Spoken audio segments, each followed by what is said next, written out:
Morning friends, happy Tuesday, how the heck you doing? And as usual, Hello Magazine and in print and digital are trying to make the Glums look like a normal, average, caring family and failing miserably. Kate and William's pride and joy, yes they are back to selling the children, and even the royalists in the comments agree that the children should be kept out of the spotlight. The pride and joys, of course, George, how the family are going to enjoy a relaxed and fun summer before the family dynamic changes forever. And of course, none of this is correct, because even if George does board, he'll be home every single summer because he'll have fantastically long school holidays, just like all fee-paying schools do. Will the family dynamic change forever?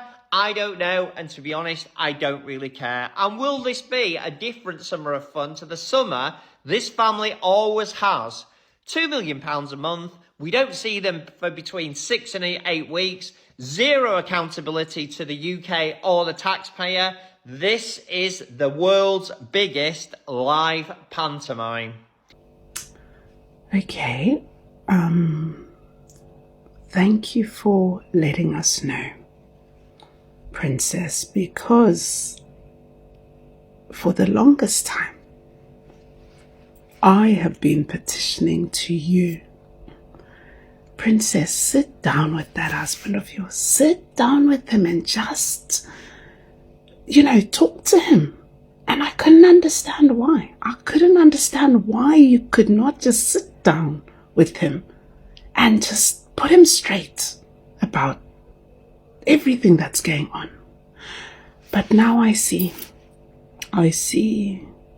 what's going on. That's okay. Let's read it together. Angry William's behavior reportedly tearing Kate apart, as sources claim she doesn't know what to do as her husband is consumed with bitterness. She's at the point where she doesn't know what else she can do. Princess, you've got options. You have many options of dealing with the difficult husband.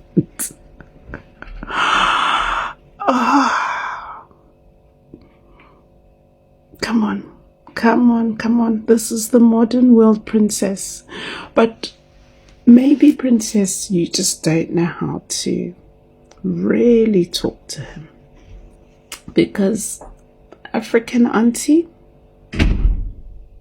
I've been telling you, I'm available. My services are available. There's many ways, my dear, to deal with a bitter, angry. Lord have mercy. A bitter, angry one, they're my favorite. They are the easiest ones to deal with.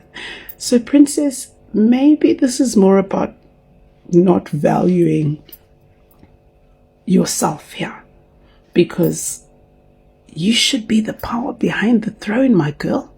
That is your position.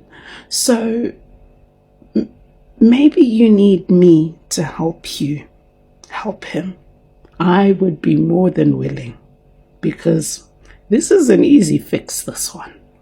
But as you say, it's tearing you apart. So for that, I do say, look, there are many options. I won't be the one to tell you which options you should take.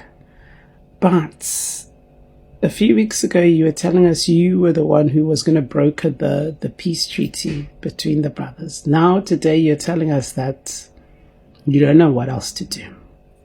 Let me suggest what else you should do, Princess. Call me.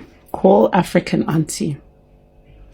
We would get this thing fixed very quickly. But maybe I'm happy that, though, Princess, you've shown us, or you've told us that you're not just bone idle and just sitting there looking pretty.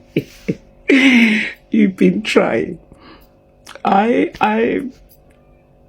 like someone who tries, okay? But maybe you're just not trying hard enough. And and not everybody can do what we can do. But if you really need help with him, princess, please call me. Please call me. African auntie, this is exactly my role in life. This is exactly what I do. I will sit William down myself and I'll do what you can't do for you and to help the kingdom. I'm waiting. I am waiting for your call. If you really are desperate and don't know what else to do, I'm telling you what else to do. Holler!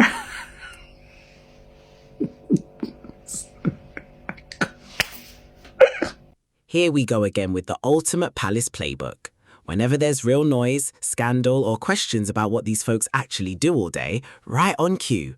Look at the kids. It's a summer of fun. Prince George is starting a new chapter. Give me a break. It's the classic gloss-over routine. Every single time the public starts asking real questions about where millions of taxpayer pounds are going, the media machine rolls out a picture-perfect cover story with a heart emoji. Pride and joy, making memories.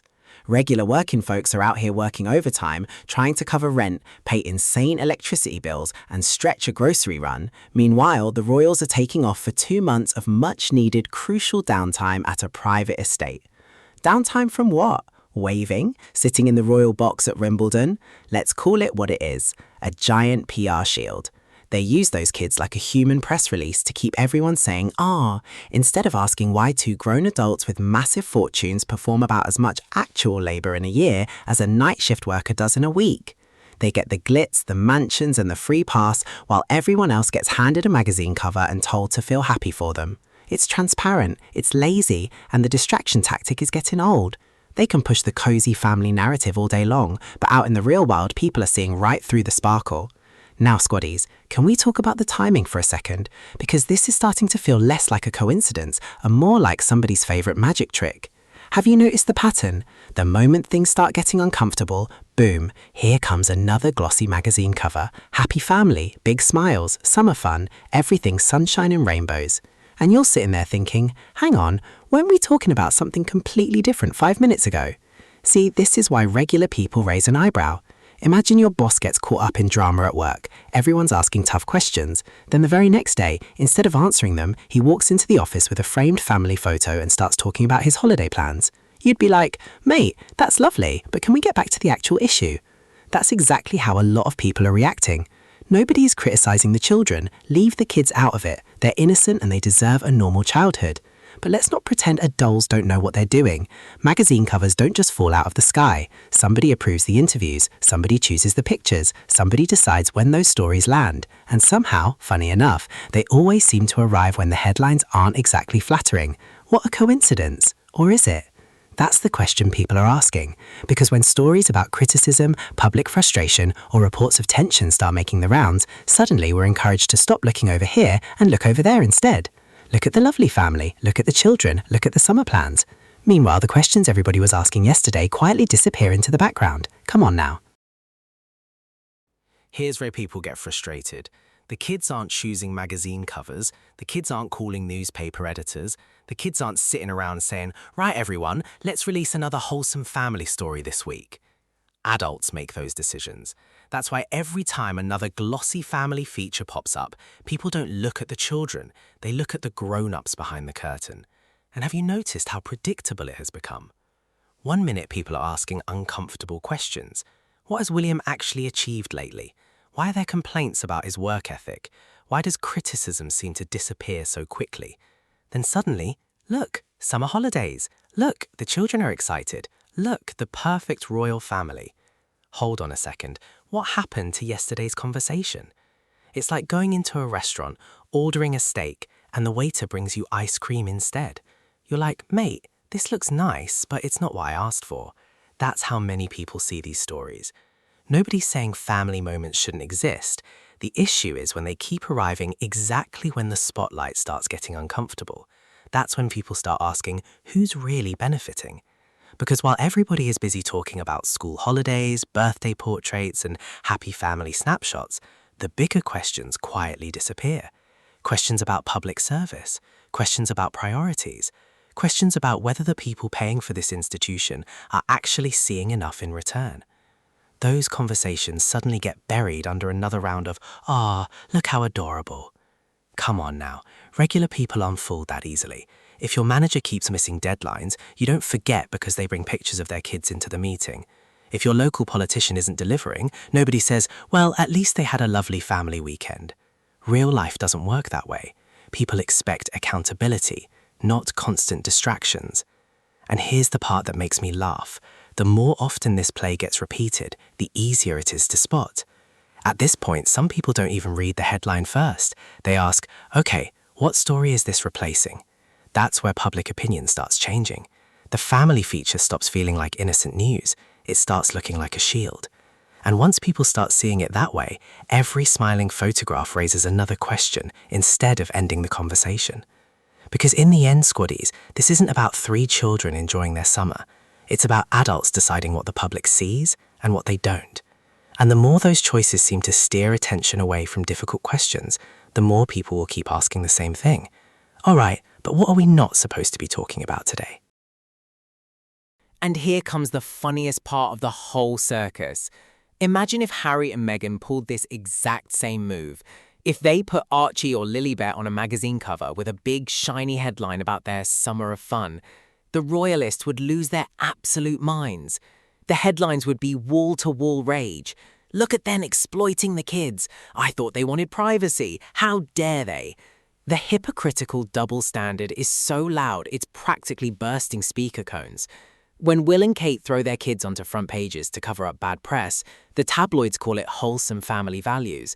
But if Harry and Meghan breathe near a camera while living their own lives, those same critics start screaming about hypocrites and clout chasing. Give me a break.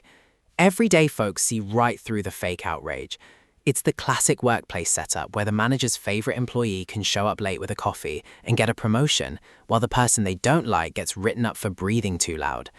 Harry and Meghan literally packed up, left the toxic palace drama behind, and decided to live on their own dime. Meanwhile, Will and Kate stay comfortably wrapped in taxpayer cash, using baby pictures as press shields whenever the heat turns up. The double standard isn't just obvious anymore, it's straight up hilarious. They can try to spin the narrative all day, but the public sees who's actually out here living freely and who's just running the same old tired PR tricks. Every single week, without fail, the tabloids roll out the exact same routine. William is livid. William is spitting mad. William is flying off the handle. Bro, is this man ever just chilling? Seriously. According to the UK media, Prince William spends 95% of his day stomping around marble hallways, veins popping out of his neck, completely red in the face. If he isn't mad at his brother, he's mad at a headline. If he isn't mad at a headline, he's mad because someone wore a beard to a wedding. And the press wants us to treat William is angry like breaking news. That's not news, that's a temper problem. Think about what this means for regular people. If you showed up to your day job every single week throwing hot-headed tantrums, HR wouldn't give you a crown. They'd hand you a cardboard box, tell you to pack at a desk, and escort you off the premises by lunchtime. Out here in the real world, basic emotional control is a job requirement. How are you going to manage a whole country if you can't even manage your own blood pressure when reading the morning papers? The funniest part is how the press thinks this makes him look strong or tough. Nah, it makes him look soft. If the slightest inconvenience has you spitting mad inside a climate-controlled palace where people literally bring you tea on a silver tray, how are you going to handle actual crisis moments? The media needs to find a new script because the angry prince routine is fried. If he's really that furious all the time, maybe he should trade the throne for a stress ball and a long nap. The rest of us are out here dealing with actual life. We don't have time for royal mood swings. Now, squaddies, I think the biggest problem isn't the magazine cover itself. It's that people don't look at these covers the way they used to. Years ago, you'd see a smiling royal family on the front page and think, oh, that's nice. Now, people pick up the magazine and immediately go, hold up, why today? That's the difference. The game has changed. These days, folks don't just read the story, they read the timing. They don't just look at the picture, they look at what's happening around the picture. And that's where the palace and parts of the royal press have completely lost the plot. Because every single time there's another glossy cover with perfect smiles, matching outfits, and the happy family routine, people aren't automatically buying it anymore. Instead, they're asking, what happened this week? What story suddenly disappeared? What are they trying to move us away from? See, that's not people being cynical. That's people paying attention. Regular people deal with PR every day. Companies do it, politicians do it, celebrities do it. When bad news lands, suddenly everyone's posting cute family photos, launching a new campaign, or talking about their dog. We've seen the movie before. So when the same pattern keeps popping up around the royal family, don't be shocked that people start rolling their eyes.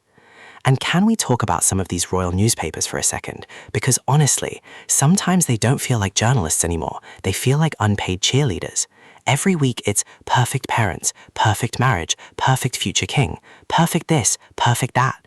At some point you just want to ask, did anyone actually check if the audience believes any of this anymore? Because the internet certainly isn't clapping along. People are comparing headlines, they're comparing coverage. They're asking why one royal gets wrapped in bubble wrap while another gets dragged through broken glass. That's why the conversation refuses to die. The palace can keep serving the same fairy tale. Friendly magazines can keep putting shiny covers on the shelves. But if the public starts believing the story is carefully managed instead of naturally earned, those covers stop building confidence. They start creating suspicion. And that's a terrible trade, because once readers begin wondering whether they're looking at genuine news or image management, every future cover comes with an invisible question printed across the top. What's the real story this week? That's the question no glossy photograph can answer, and that's why the strategy doesn't land the way it used to. People have become too switched on. They're not just consuming royal news anymore, they're auditing it, they're comparing it, they're calling out what they see as selective coverage. And once the audience starts questioning not only the palace, but also the newspapers repeating the palace line, you've got a bigger problem than a bad headline. You've got a credibility problem, and no amount of polished family portraits can Photoshop that away. Thank you all for watching, Squaddies. I am your host, Miles. I hope you enjoyed the podcast. See you all in the next video. Goodbye.